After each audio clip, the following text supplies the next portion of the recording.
kita semua. Selamat menjalankan ibadah puasa untuk teman-teman yang muslim.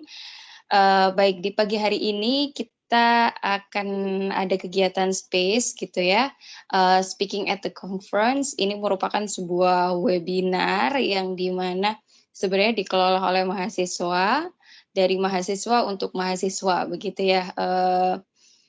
Di space ini, kita sudah memasuki seri ke-7, seri ke-8 dengan narasumber kali ini adalah Saudara Alifianto Setiawan dari UT Malang. Beliau nanti akan bercerita terkait dengan, hasil penelitian yang telah dipublikasikan begitu. Dan ini diajukan sebagai syarat karir gitu ya, sebagai salah satu syarat kelulusan untuk mendapatkan gelar sarjana PWK dari UT. Baik, sebelumnya mungkin saya perkenalkan dulu, Mas Alif ini siapa gitu ya. Tak kenal maka tak sayang, jadi izinkan saya untuk, menampilkan CV beliau dan memperkenalkan CV beliau. Jadi, Mas Alifianto Setiawan ini lahir di Batu, beliau dulu menempuh pendidikan SMK-nya di SMK 1 Kota Batu, kemudian lanjut, di PWK UT gitu ya, dengan program beasiswa KIPKA. Selain kuliah, beliau juga, bekerja di beberapa hotel gitu ya.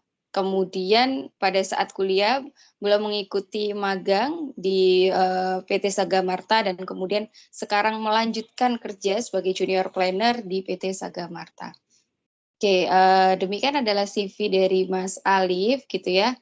Tanpa berlama-lama langsung saja kita berikan waktu kepada Mas Alif untuk menyampaikan, bagaimana hasil kajiannya gitu ya, hasil penelitiannya. Baik, waktu dan jaringan saya persilahkan. Baik, Bu, terima kasih. Apakah, share screen dari saya sudah tampil? Ya, sudah tampil, Mas. Sudah Nggih, full screen baik, juga, monggo lanjut. siap. Terima kasih. Oke, saya izin memulai. Assalamualaikum warahmatullahi wabarakatuh. Selamat pagi, Bapak, Ibu, dan teman-teman semuanya. Alhamdulillah, semua hari ini kita dapat bertemu ya secara daring. Semoga semua dalam keadaan, sehat walafiat ya. Oke, saya Alif, mahasiswa Perencanaan Wilayah dan Kota dari Universitas Terbuka Daerah Malang. Saat ini saya semester 8. Jadi, sebelumnya saya ucapkan terima kasih atas kesempatan yang telah diberikan untuk memaparkan hasil karya ilmiah saya pada tempo lalu dengan judul yaitu adalah, Vitalitas Perkotaan di Kota Semarang, yaitu merekonstruksi metode Jane Jacob.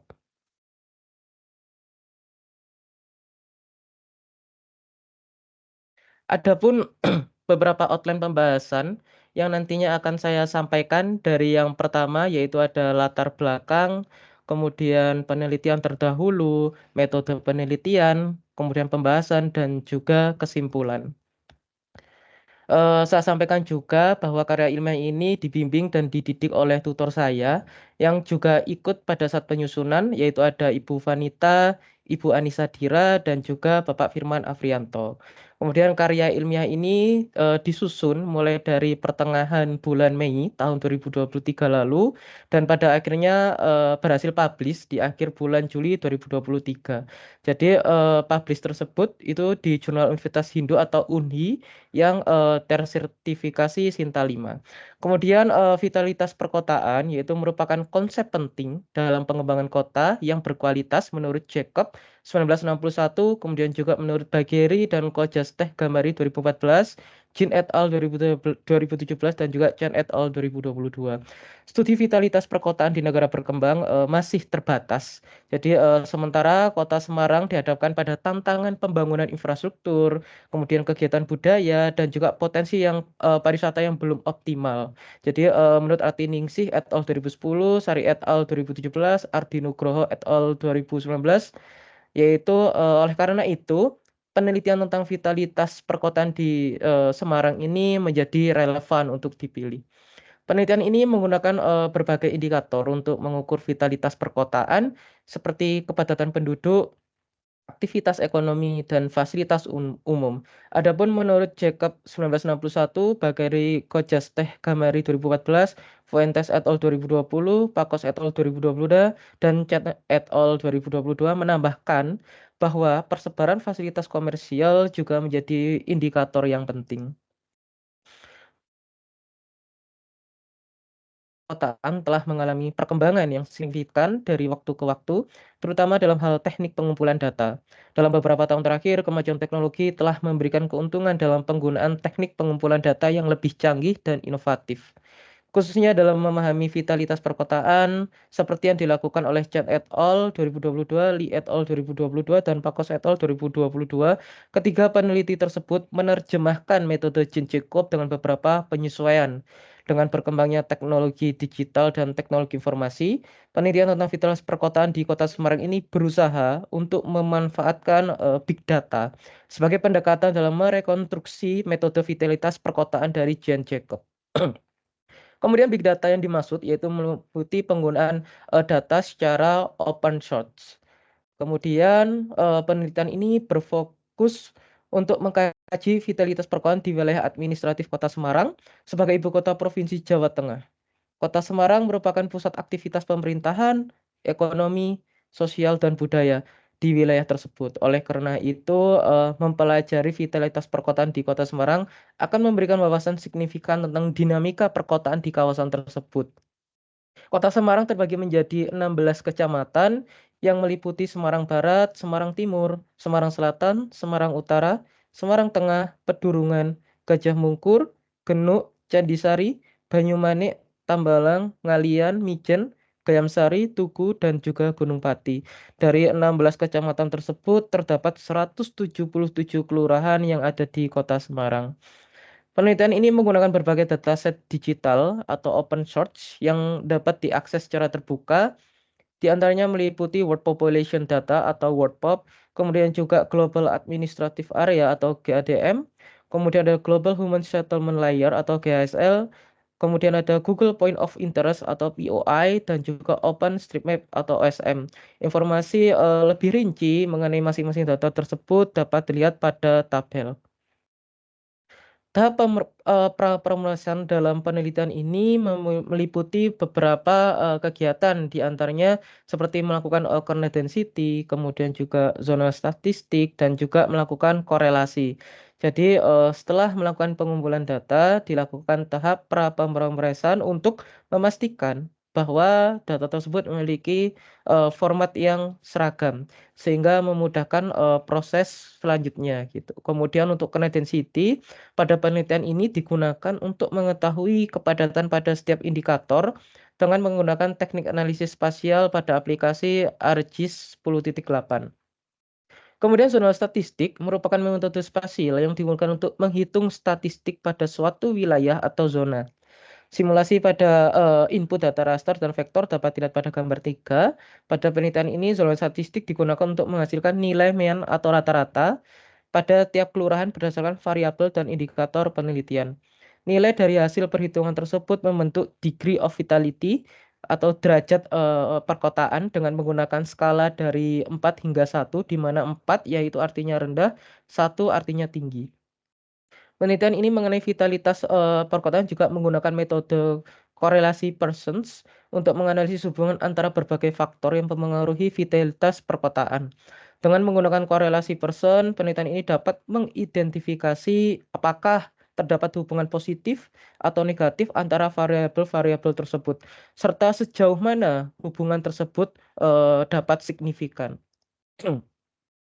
Kemudian ini adalah kerangka penelitian dimulai dari input data, kemudian metode, dan raster, yaitu dari kelima data tersebut masing-masing dilakukan extraction density sesuai dengan bentuk geometri, baik yang berbentuk titik atau jaringan. Untuk data spasial yang sudah berbentuk raster, maka bisa langsung dilakukan extract by mass layer, kemudian dilakukan pengkategorian urban vitality dan juga zonal statistik untuk menghasilkan degree of vitality. Kemudian masuk ke dalam pembahasan, yaitu hasil kernel density kepadatan fasilitas di Kota Semarang yang ditunjukkan pada gambar 5. Ini merupakan adalah kernel density menunjukkan adanya pemusatan fasilitas dari pusat Kota Semarang ke arah utara sampai dengan pesisir utara dan juga sedikit ke wilayah timur. Namun kepadatan fasilitas pada wilayah barat cenderung rendah dibandingkan wilayah lain.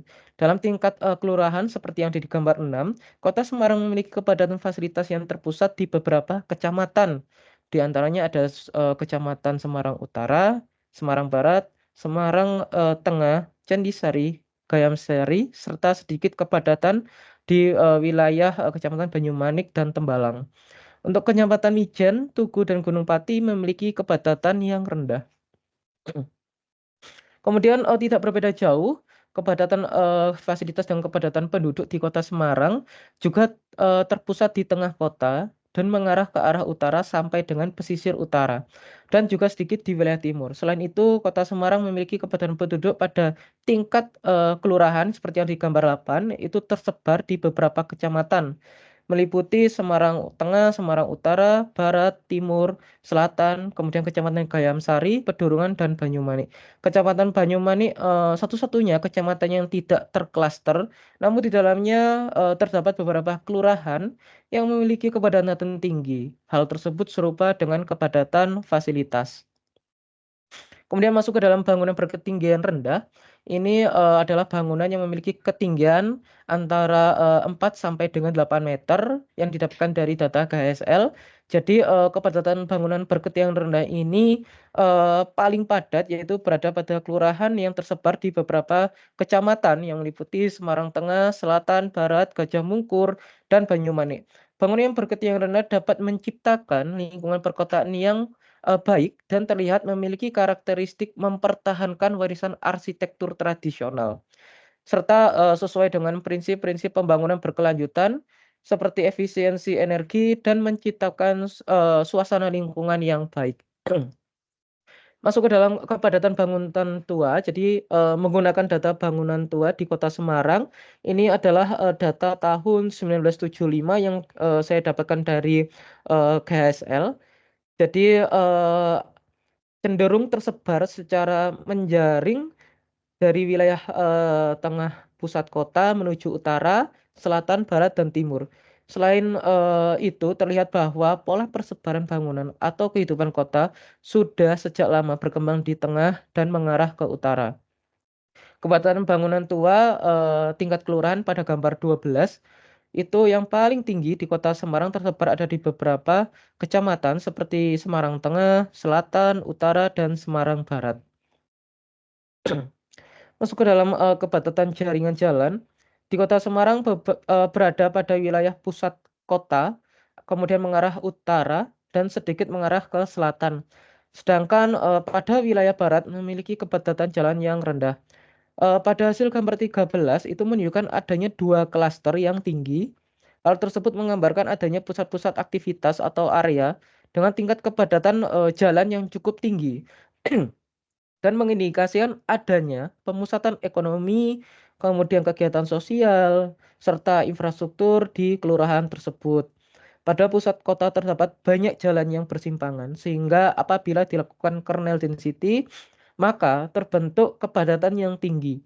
Selain itu, jalan yang memiliki yang kepadatan tinggi itu berada pada tingkat kelurahan yang ada di beberapa kecamatan yang tersebar, yaitu ada di Kecamatan Semarang Tengah, Semarang Utara, Semarang Barat, Timur, Gayamsari, dan Semarang Selatan.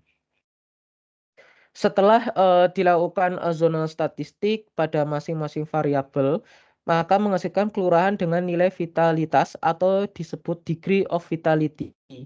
Berikut merupakan 10 kelurahan dengan nilai DUV tertinggi atau degree of vitalitas mulai dari Kelurahan Miroto sampai dengan Gabahan. Kemudian yang bawah adalah 10 kelurahan dengan nilai DUV terendah mulai dari Kelurahan Jatisari sampai Wono Plumbon.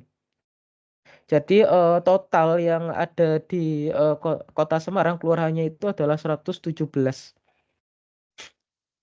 Kemudian ini adalah tampilan peta ya dari degree of vitality. melalui klasifikasi kuantil. Jadi Kota Semarang itu dibagi menjadi 4 kategori, yaitu high urban atau warna merah, kemudian ada moderate urban yang memiliki warna kuning sampai dengan oranye, kemudian low urban adalah warna hijau muda, kemudian ada non urban yang memiliki warna hijau tua. Kemudian hasil penelitian menunjukkan sebuah dinamika perkotaan konsentris di Kota Semarang. Hal ini terjadi karena DUV pada kategori tinggi hanya membentuk satu klaster pada pusat Kota Semarang dan DUV menurun jika semakin mendekati pinggiran kota. Kemudian perbandingan data DUV dan jarak dari pusat kota dalam scatter plot dibuat untuk melihat bagaimana pola hubungan dari kedua data tersebut. Jadi kurva linear dengan nilai R square 0,91 adalah merupakan pola yang tepat untuk mengetahui kecenderungan pola hubungan antara DUV dan jarak dari pusat kota. Setelah dilakukan mengetahui dinamika perkotaan tadi, kita melakukan korelasi antara degree of vitality dengan indikator-indikator dari vitalitas perkotaan. Ditemukan hasil berupa korelasi sangat kuat. Pertama dengan DUV adalah indikator kepadatan bangunan tua, yaitu sebesar 99% atau 0,9, diikuti oleh bangunan berketinggian rendah dan kepadatan penduduk tinggi. Hal ini kemudian mengindikasikan bahwa peningkatan nilai kepadatan bangunan tua, bangunan berketinggian rendah, dan kepadatan penduduk dapat memperkuat DUV Kota Semarang atau Degree of Vitality Kota Semarang, sehingga vitalitas perkotaan pada tingkat kelurahan menjadi tinggi. Kemudian masuk ke dalam kesimpulan, penelitian ini telah berhasil mencapai tujuan dalam merekonstruksi metode Jacob dengan mengembangkan teknik pengumpulan data melalui big data dan penggunaan berbagai analisis spasial. Penelitian ini juga pada akhirnya mampu menghasilkan degree of vitality beserta dengan tingkatan kelurahan di Kota Semarang. Hasil penelitian juga menunjukkan sebuah dinamika perkotaan konsentris di Kota Semarang ditinjau dari DUV yang diukur dari jarak ke pusat kota. Selain itu ditemukan pula bahwa kelurahan-kelurahan di Kota Semarang itu didominasi oleh kategori vitalitas moderate urban, yaitu sejumlah 53 kelurahan, dan juga yang paling tinggi adalah non urban, yaitu sejumlah 59 kelurahan. Pada tahap akhir itu dihasilkan indikator kepadatan bangunan tua, kemudian bangunan berketinggian rendah dan kepadatan penduduk tinggi itu memiliki koefisien korelasi yang sangat kuat terhadap DUV di Kota Semarang. Hasil tersebut dapat memberikan masukan dalam bidang perencanaan kota dan menjadi referensi pemerintah dalam mengambil keputusan pembangunan kota yang lebih baik. Kemudian fokus pengembangan dapat dilakukan pada pusat Kota Semarang yang telah membentuk klaster vitalitas tinggi, namun tetap memperhatikan kualitas hidup di daerah pinggiran kota atau EDGI. Kemudian meskipun penelitian ini mampu merekonstruksi metode Jacob, namun terdapat beberapa kekurangan di dalam penelitian ini. Salah satunya adalah tidak melakukan metode partisipasif atau wawancara masyarakat untuk memahami aspek kualitas lingkungan perkotaan terkait vitalitas. Oleh karena itu, penelitian selanjutnya dapat memperluas studi ini dengan melibatkan partisipasi masyarakat untuk mendapatkan pemahaman yang lebih komprehensif. Selain itu, penelitian ini juga membuka peluang ya, untuk studi lebih lanjut tentang faktor-faktor lain yang mempengaruhi tingkat vitalitas perkotaan di Kota Semarang atau kota-kota lainnya yang dapat dilakukan secara replikatif. Kemudian melakukan penelitian lebih lanjut dapat memperoleh pemahaman yang lebih mendalam, kemudian mengetahui faktor-faktor yang paling mempengaruhi. Hal ini dapat menjadi dasar untuk pengembangan strategi pembangunan kota yang berkelanjutan di masa depan. Kemudian ini merupakan adalah barcode yang dapat dilakukan untuk scan menemukan karya ilmiah yang telah terpublikasi di jurnal Uni. Sekian pemaparan karya ilmiah dari saya. Mohon maaf atas segala kekurangan dalam penyampaian. Terima kasih. Wassalamualaikum warahmatullahi wabarakatuh. Waalaikumsalam warahmatullahi wabarakatuh. Terima kasih Mas Alif atas paparannya. Baik, mungkin kita lanjutkan dengan kegiatan diskusi ya. Bagi teman-teman yang ingin bertanya terkait dengan penelitiannya Mas Alif atau terkait dengan proses bagaimana Mas Alif bisa mempublikasikan karya ilmiahnya gitu ya. Monggo disilahkan. Baik, di sini sudah ada yang raise hand dari saudara Cindy Angel Putri Jatmiko. Silakan untuk Mbak Cindy menyampaikan pertanyaannya secara langsung.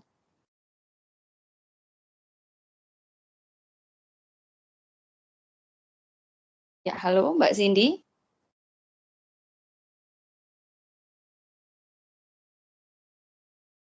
Bisa di-unmute dulu mungkin.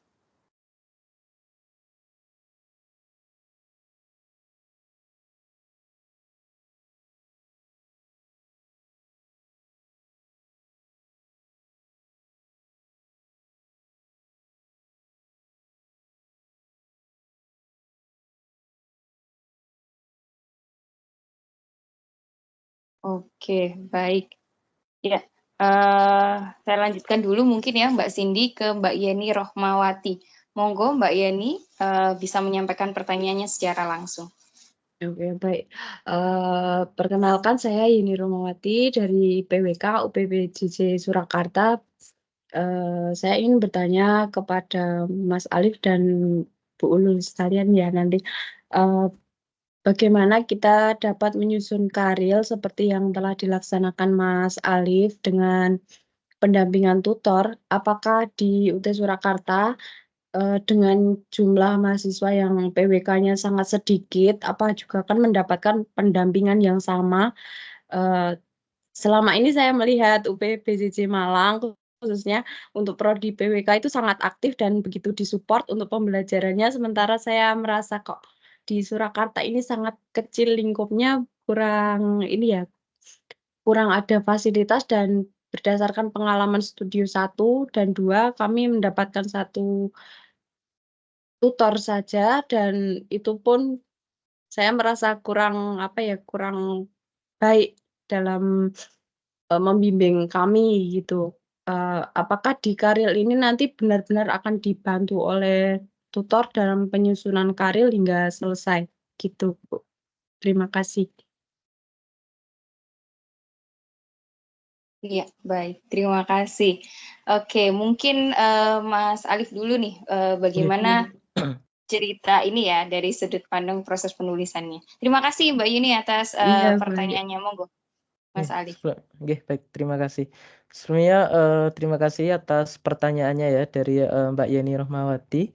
Jadi prosesnya saya dalam melakukan penyusunan karil itu memang kalau misalkan kita mengikuti informasi ya dari UT Pusat itu kan sebelum-sebelumnya itu ada pelatihan bagaimana melakukan penyusunan karya ilmiah gitu ya. Jadi sebelum memasuki semester tersebut itu biasanya ada seperti apa ya seminar atau mungkin bahkan secara daring gitu ya bagaimana proses penyusunan tersebut itu dilakukan dan kita biasanya mendapatkan guidance gitu. Jadi pedomannya itu sudah ada gitu yang seperti yang saya alami. Namun dari sisi saya yang ada di Malang ini karena memang pada saat itu saya melakukan penyusunan itu masih di semester 6 ya kalau tidak salah masih semester 6 itu memang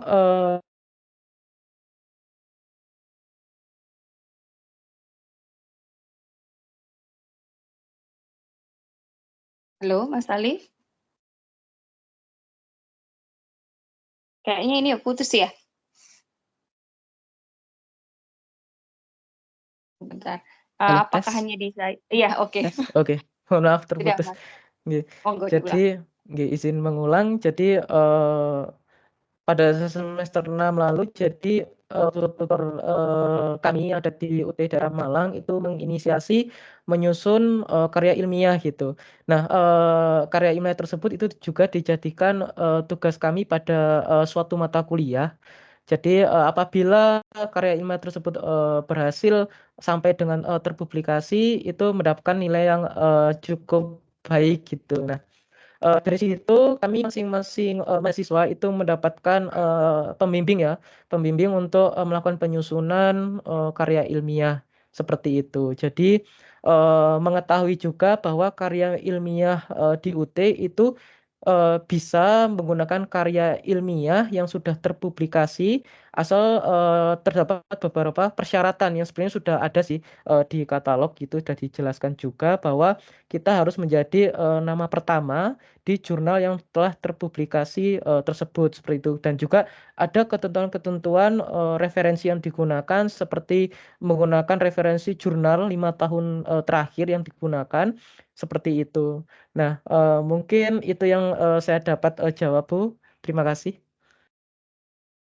Baik, terima kasih Mas Alif. Begitu ya teman-teman. Jadi ceritanya kalau Mas Alif ini memang sudah mempersiapkan karirnya jauh-jauh hari begitu. Jadi melakukan riset secara mandiri, kemudian melakukan proses publikasi ke sebuah OJS begitu. Nah, hasil publikasinya nanti dibuat atau digunakan untuk syarat karir. Jadi pada saat karir tidak lagi perlu melakukan pembimbingan, tapi langsung saja upload hasil karya yang sudah terpublikasi begitu. Jadi untuk teman-teman mahasiswa juga ya, kalau misalnya yang memang masih di semester 6 atau semester 5 tapi sudah punya ide riset penelitian gitu ya, bisa saja teman-teman melakukan penelitian secara mandiri, terus kemudian coba untuk menulis dan mempublikasikannya. Nanti kalau pas di semester 7, jadi tinggal fokus mungkin menyelesaikan mata kuliah yang lainnya begitu yang diambil. Jadi yang karirnya tinggal submit aja begitu. Nah, apakah teman-teman juga dapat pembimbingan karir begitu? Nah, sebenarnya teman-teman Mbak Yeni sudah semester berapa ini? Masuk semester 6, Bu. Mau studio 3 ini. Oke, baik. Baru masuk studio 3. Ya, oke. Untuk teman-teman yang mungkin masih di semester 5, 6, 4, 3, 2, 1, perlu diketahui bahwasannya karir ini berada di semester 7 gitu ya. Jadi biasanya di akhir semester 6 gitu, teman-teman yang sudah menempuh studi wilayah gitu ya, semester berikutnya, semester 7 kan harusnya masuk ke karir. Nah, ini akan kita fasilitasi. Biasanya kita akan memanfaatkan waktu libur semester. Jadi setelah ujian, waktu registrasi itu kan panjang ya menuju masa perkuliahan di semester. Nah, kita akan invite teman-teman ke dalam grup persiapan karir. Nah, di sana teman-teman akan dibagi pembimbing-pembimbing untuk membantu teman-teman melakukan proses research gitu. Jangan khawatir, pasti akan dibimbing gitu ya dari dosen-dosen di PWK, akan kami plottingkan, nanti akan dibagi. Yang penting teman-teman stay tune terus informasi-informasi yang ada di baik WA Blast dari FST maupun dari PWK, dari UT gitu ya. Jadi standby karena kami akan selalu memberikan informasi itu via nomor WA yang terdata di data diri teman-teman. Jadi kalau misalnya ganti nomor nih gitu ya, mohon nanti teman-teman update perubahan datanya sehingga tetap terus mendapatkan informasi terkait dengan kegiatan akademik maupun non akademik yang ada di PWK begitu. Nah, kemudian bagaimana Bu kalau saya masih semester 5 nih tapi saya sudah semangat sekali untuk melakukan riset, kebetulan di daerah saya itu kayaknya ada masalah deh Bu yang bisa diselesaikan melalui penelitian begitu ya. Baik, itu sangat bisa, teman-teman jangan ragu untuk kontak kami dosen PWK. Saya rasa nomor-nomor dosen PWK ini sudah tersebar di mahasiswa. Ada juga di WA group gitu ya, WA group PWK gitu ya. Silakan kontak saja. Cocoknya bisa hubungi saya juga. Jadi misalnya, Bu saya punya ide seperti ini gitu ya, saya minta atau mohon bantuannya untuk ada pembimbingnya dari PWK begitu. Mohon ada dosen pembimbingnya dari PWK. Nah, nanti akan disesuaikan dengan tema dan isu atau topik yang teman-teman minati. Jadi karena di dosen PWK UT ini memiliki disiplin ilmu yang selain PWK memang core-nya, tapi memiliki spesifikasi atau spesialisasi yang berbeda-beda. Jadi kami akan bantu untuk memplottingkan sesuai dengan minat dan ya minat teman-teman gitu ya, minat atau topik teman-teman. Begitu mungkin Mbak Yuni penjelasannya gitu ya. Baik, ada pertanyaan lagi Bu Mbak Yuni? Ulul dan Mas Alif. Bu Ulul izin menambahkan tadi pertanyaannya Bu Yeni ya, di Mbak Yeni yang di Solo. Mbak Yeni sudah tergabung di grup pembimbing akademik, sudah ada pembimbing akademik? Sudah, Bu Erika, tapi ya di grup itu kayak kurang aktif gitu, Bu.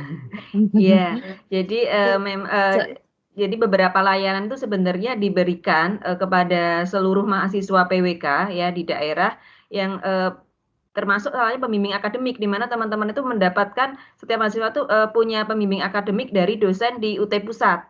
Itu juga salah satu cara supaya mahasiswa lebih mudah jika ada kendala di dalam studinya atau ingin berkonsultasi, itu juga bisa dimanfaatkan.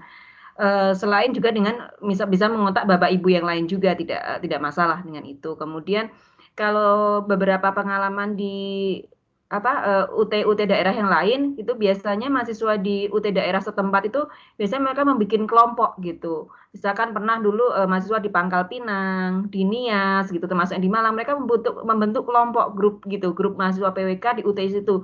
Jadi mereka tuh terkadang create membuat kegiatan sendiri atau saling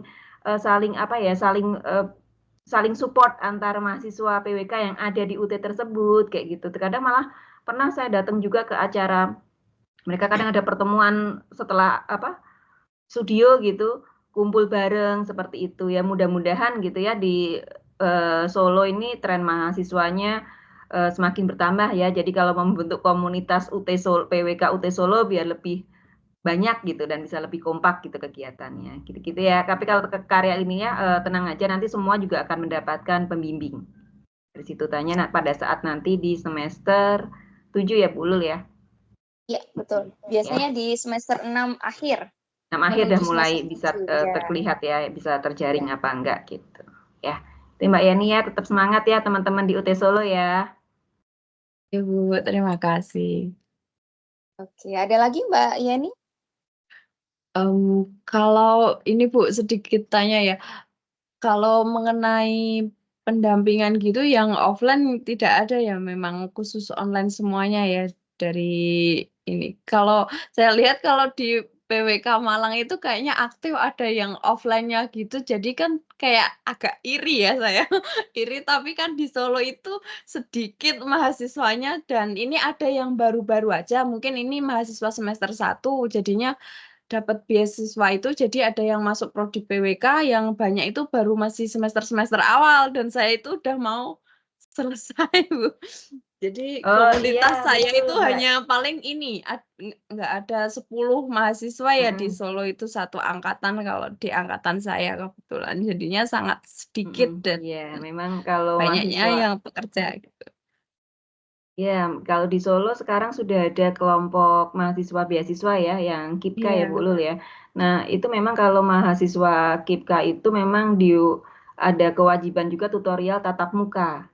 Itulah mengapa mereka jadi lebih sering bertemu, karena bagian perkuliahannya tidak sepenuhnya online, tapi hampir semuanya itu dalam bentuk tatap muka, tutorial tatap muka, seperti itu. Jadi memang itu kondisi khusus ya, tapi mudah-mudahan mau itu beasiswa, mau itu reguler gitu ya, bisa tetap mendapatkan bisa punya komunitas lah yang saling support di situ ya. Mudah-mudahan memang kalau di Solo memang kita belum banyak mahasiswa Mbak Yani.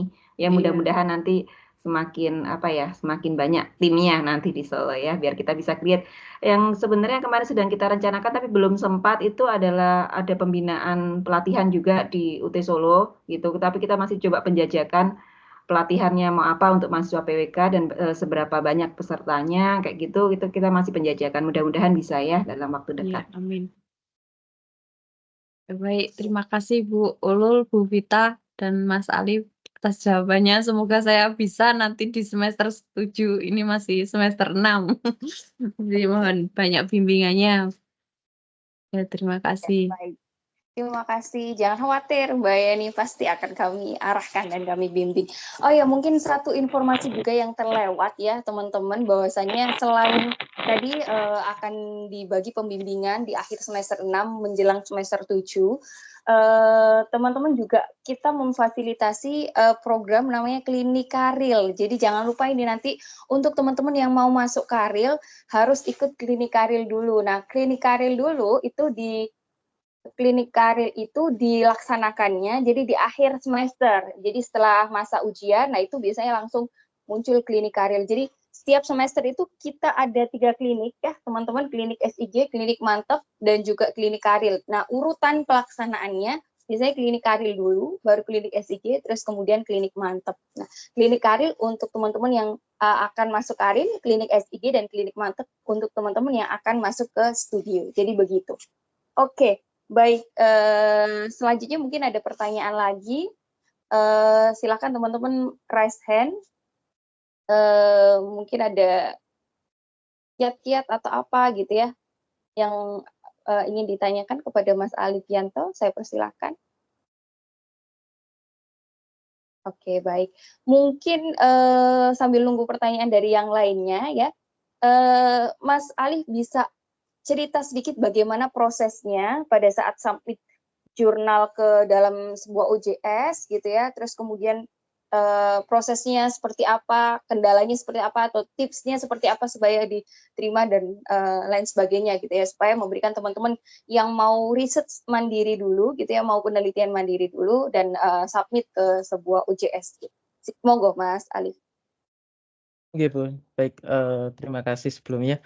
Jadi tips dari saya Bu ya, jadi memang sebelumnya itu jauh dari apa ya, semester 6 itu sebenarnya mulai dari studio apa ya, belajar studio itu saya pribadi itu mulai mengumpulkan data-data ya. Jadi data-data pada saat studio ataupun pada saat proses pembelajaran kuliah itu saya kumpulkan terlebih dahulu.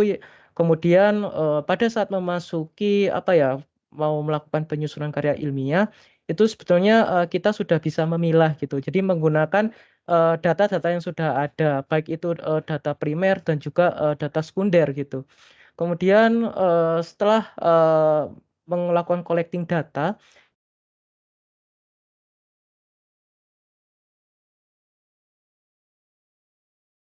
Ya, halo Mas Alif.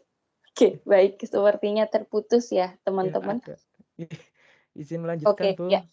Oke. Iya, lanjut Jadi Mas Alif. setelah melakukan collecting data itu saya melakukan pemilihan, jadi melakukan referensi gitu, membaca jurnal-jurnal, kemudian mengetahui kemampuan diri sendiri juga, apakah kita bisa melakukan analisis spasial, kemudian juga melakukan analisis seperti apa, itu yang kita ketahui. Jadi kalau misalkan kita menguasai atau memahami dari sebuah analisis itu kita dapat melakukan improvisasi lebih mudah gitu. Jadi setelah membaca referensi dari peneliti A, peneliti B, itu dapat menghasilkan sebuah pemikiran ataupun insight yang berbeda gitu. Jadi dimulai dari situlah saya memilih vitalitas perkotaan, karena memang di negara berkembang khususnya di Indonesia itu saya sempat cari-cari itu belum ada yang melakukan rekonstruksi dari Jane Jacob ini. Jadi memang bukunya pun itu cukup sulit untuk didapatkan, tapi alhamdulillah saya mendapatkan buku secara soft file itu dari pembimbing saya itu didapatkan. Kemudian pada saat melakukan penyusunan juga itu sebetulnya apa ya, apalagi pertama kali ya, itu sebuah tantangan gitu. Jadi baru mengenal apa ya, abstrak itu seperti apa, kemudian menulis latar belakang itu tidak semudah yang kita lihat gitu ya kalau membaca jurnal-jurnal lain. Kemudian menentukan apa ya, metode yang kita gunakan serta tujuannya seperti apa, itu yang harus banyak-banyak dilatih sih sebenarnya untuk teman-teman yang pertama kali membuat karya ilmiah. Kemudian pada saat setelah melakukan penyusunan itu saya diarahkan untuk melakukan submit jurnal ya, yang kebetulan didukung oleh Pak Firman juga. Itu diarahkan di Universitas Hindu atau Unhi di Bali. Itu pada saat itu saya baru pertama kali publish itu menyesuaikan, jadi format karya ilmiah yang sebelumnya telah saya buat itu menyesuaikan di publikasinya gitu. Jadi ada format tersendiri gitu untuk melakukan publikasi, baik dari jenis apa ya, huruf, angka, kemudian tampilan tabel dan juga lain-lainnya. Itu penyesuaiannya cukup panjang ya gitu, cukup panjang prosesnya. Kemudian setelah dilakukan submit itu ada peer review. Jadi ada review itu dari tempat kita publikasi. Tapi alhamdulillah yang jurnal karya ilmiah saya ini itu langsung jadi diterima gitu. Jadi submission accept. Jadi alhamdulillah tidak ada review karena memang dibantu dan dibimbing oleh ibu tutor saya yaitu Ibu Vanita, Ibu Anissa Diran dan juga Bapak Firman Afrianto. Itu pada saat setiap revisi itu ketika ada kesalahan itu langsung diperbaiki. Jadi ada sedikit typo, kemudian salah penyusunan kata atau kalimat itu diperbaiki terus-menerus secara berkala sampai pada akhirnya siap untuk disubmit, dan alhamdulillah pada submit dan proses peer review itu sama sekali tidak ada perbaikan dari korektornya. Seperti itu, Bu. Terima kasih. Oke, baik. Tadi berarti prosesnya ini ya Mas, submit, kemudian ada proses review, cuman karena artikelnya sudah cukup baik dan sesuai dengan kaidah-kaidah atau aturan-aturan di OJS-nya, maka sudah prosesnya diminimalisir gitu ya, proses reviewnya, kemudian bisa sampai publis gitu. Kurang lebih waktunya berapa Mas Alif sampai dari submit sampai publis? Jadi itu dimulai dari bulan Mei sebenarnya, Bu. Pertengahan Mei itu sampai dengan diterimanya itu kalau nggak salah bulan Juni. Terus kemudian proses publikasinya itu akhir Juli itu. Jadi akhir Juli publikasi, sekitar Mei, Juni, Juli 3 bulan sampai akhirnya publikasi. Ya itu ya teman-teman. Jadi kalau bisa 3 bulan ya sebelum Karil nih udah submit gitu ya, udah jadi gitu. Oke, baik Mas Alif. Kita lanjutkan ke penanya berikutnya, ada Saudara Rahmat Bungo Simamora. Silakan Saudara Rahmat, Mas Rahmat mungkin untuk bisa menyampaikan pertanyaannya secara langsung. Siap, terima kasih Bu Ulul sama Mas Alif.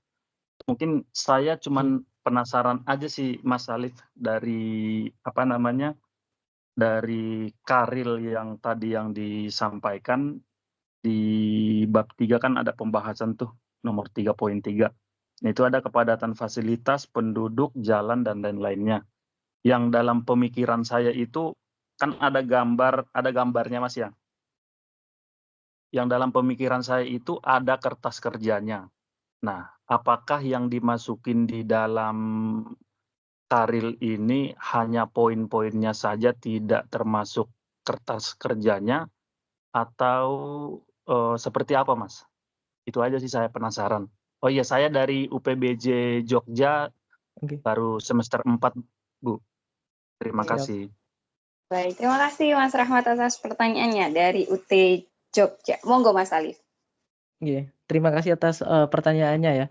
Jadi memang yang dimasukkan di karya ilmiah itu merupakan poin-poin pentingnya. Jadi hasil dari analisanya gitu. Contohnya seperti ini yang kepadatan jalan. Karena memang data kepadatan jalan itu pada umumnya berbentuk spasial dan berbagai macam geometri kan. Jadi kalau misalnya jaringan jalan itu bentuknya line. Jadi untuk sampai ke proses ini ya, yang sebelah kiri ini adalah gambar 13 kepadatan jalan dan juga dari hasil jurnal statistik itu tentunya mengalami beberapa extraction data di aplikasi ArcGIS. Jadi untuk data-data atau kertas kerjanya itu tidak ditampilkan pada di karya ilmiah ini, namun poin-poin penting saja atau hasil dari analisa saja yang dimasukkan di karya ilmiah seperti itu. Terima kasih. Oke, begitu Mas Rahmat, apakah sudah menjawab pertanyaannya atau mungkin ada pertanyaan lagi? Monggo. Oh iya, satu lagi mungkin Mas yang rasa penasaran sih, yang untuk di kepadatan jalan. Di situ kan ada keterangan warna tuh 0,0 sekian-sekian. Itu didapat dari mana Mas? Oke. Jadi sebelum mendapatkan kepadatan jalan yang nilainya 0,0 sekian, itu ada namanya kita proses kernel density. Jadi seperti yang di peta sebelah kiri itu kan nilainya itu bukan desimal. Jadi itu adalah nilai yang sudah normalize gitu ya. Kemudian untuk ke tahap ke nilai yang ada di peta sebelah kanan itu ada namanya proses zonal statistik. Jadi proses zonal statistik ini ada perhitungan matematika sederhana. Jadi tergantung penelitian kita, ada yang memakai MEAN, nilai rata-rata, kemudian ada pakai nilai sum ataupun lainnya seperti itu. Jadi nilai ini didapatkan dari hasil klasifikasi kuantil pada saat melakukan proses zonal statistik di aplikasi ArcGIS seperti itu. Oke, Oke, siap Mas Mas, terima kasih. Oke, Sama-sama. baik. Terima kasih. Ya, terima kasih Mas Rahmat dan Mas Alif.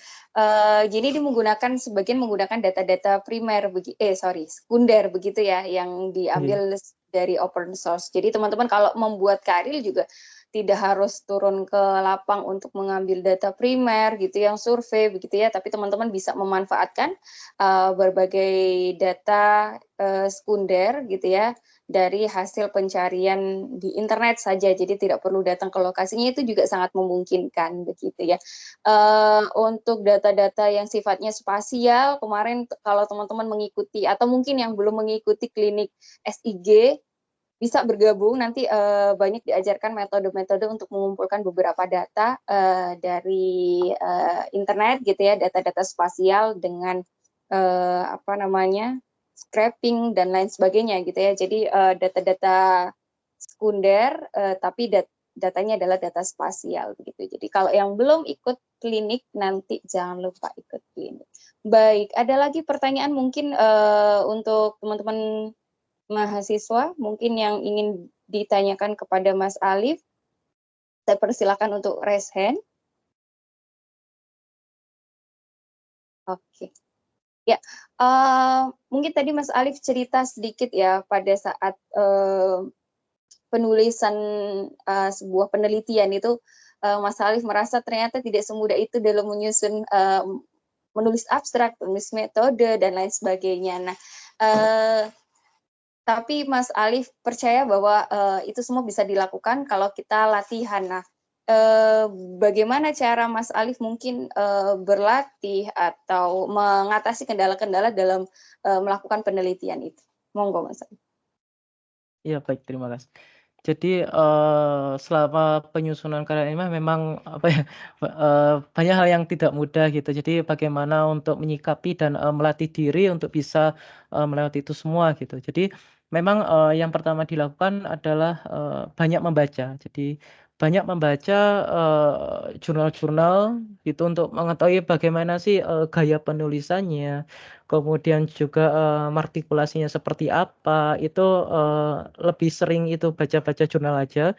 Kemudian apabila kita mencoba melakukan penyusunan, itu jangan sungkan dan jangan malu untuk kita meminta pendapat gitu ya, baik itu ke pembimbing atau tutor, dan juga apabila kita sudah punya teman yang sudah publish jurnal, itu bisa kita ajak sharing gitu. Jadi alhamdulillah kalau teman-teman di Malang memang satu kelas KIPKA itu memang semuanya itu antusias gitu kalau melakukan penyusunan jurnal gitu. Jadi tidak hanya pada saat karya ilmiah saja gitu melakukan penyusunan jurnal, tapi juga ada momen-momen tertentu, misalkan ada lomba atau apa, disitulah tempat kita untuk melatih diri menulis jurnal itu seperti apa gitu. Dan juga banyak sebetulnya tutorial-tutorial yang ada di YouTube.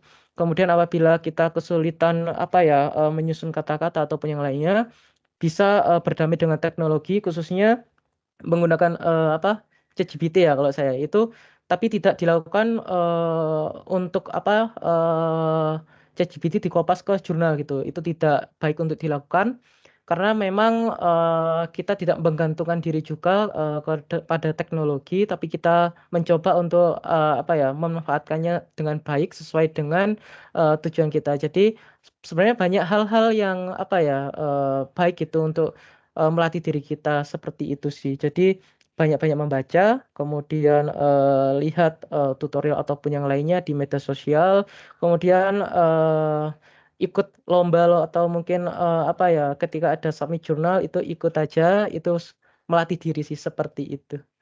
Mungkin itu Bu yang dapat saya sampaikan. Baik, terima kasih Mas Alif atas sharingnya. Oke, kalau saya garis bawahi tadi, bagaimana cara mengatasi kendala pada saat menyusun sebuah penelitian? Tadi banyak-banyak membaca. Jadi itu memang penting teman-teman. Jadi di tahapan awal nanti kalau teman-teman ikut klinik Karil itu pasti akan dapat penugasan untuk membaca ini seminimal-minimalnya 10, tapi diharapkan lebih dari itu gitu ya, karena untuk memperkaya referensi yang dimiliki tadi ya, mau untuk mengetahui gaya menulis ilmiah itu seperti apa gitu ya. Nah itu kemudian saya juga dapat poin dari Mas Alif tadi, kita harus aktif ya Mas Alif ya, berarti harus aktif. Jadi kalau memang kita merasa butuh, apalagi mahasiswa UT ya, mahasiswa pembelajar mandiri, jadi harus kreatif, inovatif dalam belajar dan tidak perlu diingatkan oleh siapapun untuk belajar karena motivasi untuk belajar itu tumbuh dan hadir dari dirinya sendiri gitu. Jadi Mas Alif searching, cari di internet, cari di YouTube tutorial bagaimana cara menulis begitu ya Mas Alif. Nah ini juga teman-teman harus nanti lakukan gitu ya, harus punya kesadaran penuh untuk karena punya tujuan goals untuk bisa menulis sebuah artikel ilmiah gitu atau karya ilmiah gitu, maka harus aktif begitu. Itu kemudian tadi Mas Alif juga cerita bahwasannya jadi nulis karya ilmiah itu nggak hanya untuk Karil aja, tapi untuk ikut kompetisi-kompetisi juga. Nah, sejauh ini mungkin sudah berapa artikel penelitian yang terpublikasi atau yang ditulis Mas Alif nih selama menjadi mahasiswa? Boleh di-sharingkan mungkin supaya bisa motivasi teman-teman yang lain juga untuk bisa menulis. Oke, terima kasih Bu. Jadi selama ini kalau yang terpublikasi itu baru 1 Bu. Kemudian yang 1 itu kemarin submit di Kementerian Agama itu juga, itu jadi chapter book saja. Kemudian kalau yang lainnya mengikuti lomba sih. Jadi mengikuti lomba yang diselenggarakan di Universitas Syah Kuala waktu itu, lomba penyusun karya ilmiah juga itu 3. Kemudian mengikuti event EJAVEC, jadi yang diselenggarakan salah satunya oleh Bank BI itu. Jadi memang sebetulnya banyak sih informasi-informasi yang memberikan kita kesempatan gitu untuk melakukan publish journal dan juga sempat mengikuti penyusunan jurnal dari kampus lainnya juga. Kalau total mungkin ada sekitar 6 Bu tulisan, tapi yang baru tersubmit itu baru 2. Jadi yang 4 ini sebenarnya yang 1 lagi itu di EJAVEC sih waktu itu lomba. Jadi yang sisa 3 itu sebenarnya jurnalnya itu masih belum saya lakukan submit. Jadi masih untuk memperkaya diri saja gitu, untuk melatih bagaimana menulis jurnal itu, seperti itu. Oke, baiklah, totalnya ada 6 nih selama jadi mahasiswa, luar biasa sekali produktifnya Mas Alif ini ya. EJAVEC tadi itu ini ya Mas, kompetisi atau proceeding seminar gitu?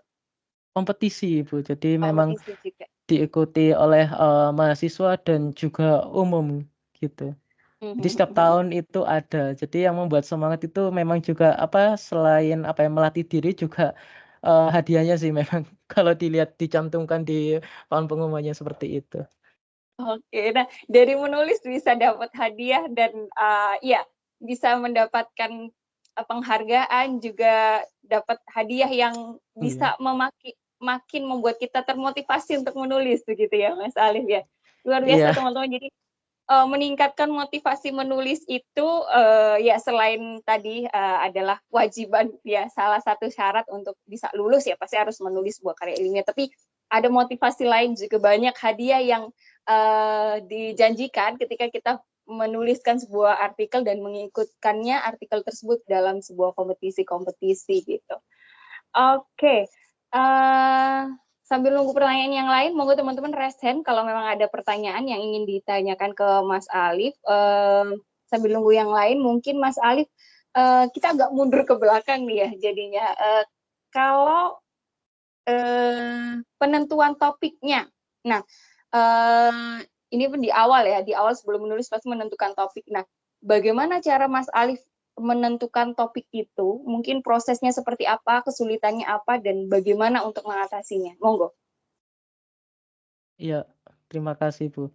Jadi memang menentukan topik itu saya sendiri waktu itu cukup bingung Bu ya. Jadi kira-kira karya ilmiah saya itu saya mau apa ya, mau meneliti apa, mau menulis apa gitu. Jadi sempat bingung juga sih waktu itu apa ya, entah menulis seperti apa judulnya gitu kita nggak tahu. Jadi akhirnya dari apa salah satu pembimbing itu Bapak Firman itu kita dikasih apa ya insight gitu. Jadi memang ada sebuah aplikasi gitu ya.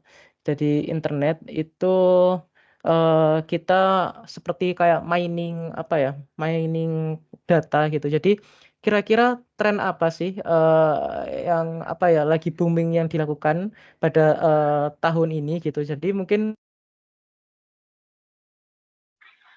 2020 sampai dengan 2024 itu sebetulnya itu ada data yang menunjukkan tren penelitian itu di tahun tersebut gitu. Jadi kata kunci tersebut itu sebenarnya dapat kita temukan ya. Nanti ada aplikasi itu yang mengolah data tersebut itu namanya Force Viewer.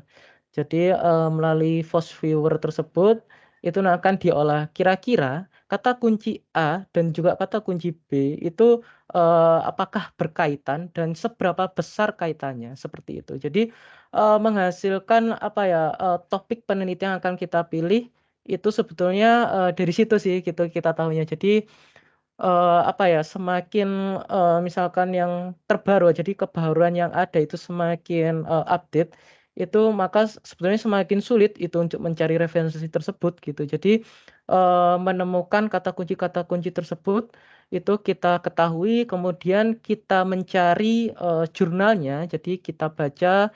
Jadi setelah membaca beberapa jurnal nanti akhirnya terpikirkan satu sudut pandang dari kita dan dari situ sih menghasilkan apa ya sebuah pemikiran atau tujuan untuk menulis sebuah jurnal. Jadi menghasilkan topik tersendiri.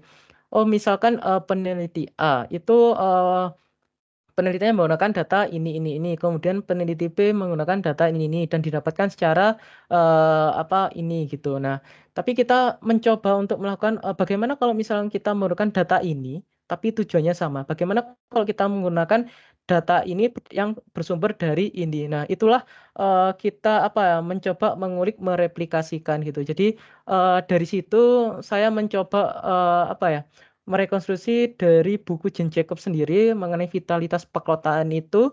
Jadi memang kalau tahun 1961 itu memang belum seperti sekarang mungkin data itu banyak apa ya mudah didapatkan. Kemudian kalau dulu mungkin masih apa ya belum melakukan analisis secara komputasi. Jadi bagaimana untuk melakukan reanalisa jadi menggunakan data yang terkini dari metode lama. Seperti itu. Terima kasih. Oke, baik. Terima kasih. Itu ya, jadi memanfaatkan First Viewer ya untuk menentukan topik, mencari kira-kira topik apa yang lagi ngetren dan apa yang belum dibahas sama orang lain nih gitu. Sehingga itu yang kemudian diteliti. Oke, baik. Dari teman-teman yang lain ada pertanyaan lagi mungkin? Oke, jika tidak ada pertanyaan lagi, mungkin Mas Alif ada closing statement. Mungkin saran juga untuk teman-teman yang akan mempersiapkan kelas karirnya, begitu, monggo. Baik, terima kasih. Jadi pertama-tama untuk teman-teman baik yang akan melakukan penyusunan karya ilmiah ataupun yang sedang melakukan karya ilmiah atau mungkin yang terlambat melakukan penyusunan karya ilmiah itu lebih banyak mungkin membaca ya. Jadi membaca referensi di apa jurnal-jurnal lain gitu. Kemudian juga sebetulnya di PWK UT ini sangat apa ya sangat membantu gitu dari pusat. Jadi memang disediakan beberapa klinik untuk memahami penyusunan karya ilmiah tersebut dan juga kita sudah disediakan guidance bagaimana melakukan proses penyusunan tersebut. Mungkin untuk awal melakukan penyusunan sangat sulit ya. Kita juga tidak paham. Kemudian mungkin banyak yang baru pertama kali melakukan penyusunan karya ilmiah. Dari situlah mungkin dari tidak bisa itu bagaimana harus caranya kita bisa untuk melatih diri untuk mau menulis karya ilmiah. Memang untuk awalnya itu sulit gitu, tapi selain juga untuk menjadi syarat dari kelulusan, bahwa menulis karya ilmiah itu juga untuk melatih diri kita sendiri, dan apabila hasil karya penelitian tersebut itu dapat bermanfaat bagi masyarakat ataupun wilayah lokasi studi yang diambil, itu memberikan rasa kebahagiaan tersendiri gitu, bahwa karya kita itu bermanfaat dan digunakan oleh masyarakat seperti itu. Jadi jangan dijadikan sebagai beban dalam menulis karya ilmiah, tapi ambillah sisi positifnya. Mungkin jangan malu-malu gitu untuk melakukan bimbingan asistensi pada saat melakukan penyusunan karya ilmiah, karena kita juga belajar dari kesalahan yang kita buat. Mungkin itu Bu, terima kasih. Baik, terima kasih Mas Alif atas kiat-kiat dan motivasinya untuk teman-teman. Baik, teman-teman mahasiswa boleh on cam semuanya. Saya akan coba dokumentasikan kehadiran teman-teman di kegiatan Space untuk seri ke-8 ini. Ya, baik, boleh on cam, teman-teman. Saya izin belum bisa on cam ini, Bu Ul. Oke, baik Ibu. Monggo, baik. Ya, saya ambil gambar ya, teman-teman. 1, 2, 3. Oke. Bentar. Ya. 1, 2, 3. 1, 2, 3.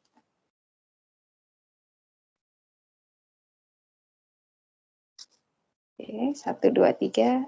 Oke. Ya.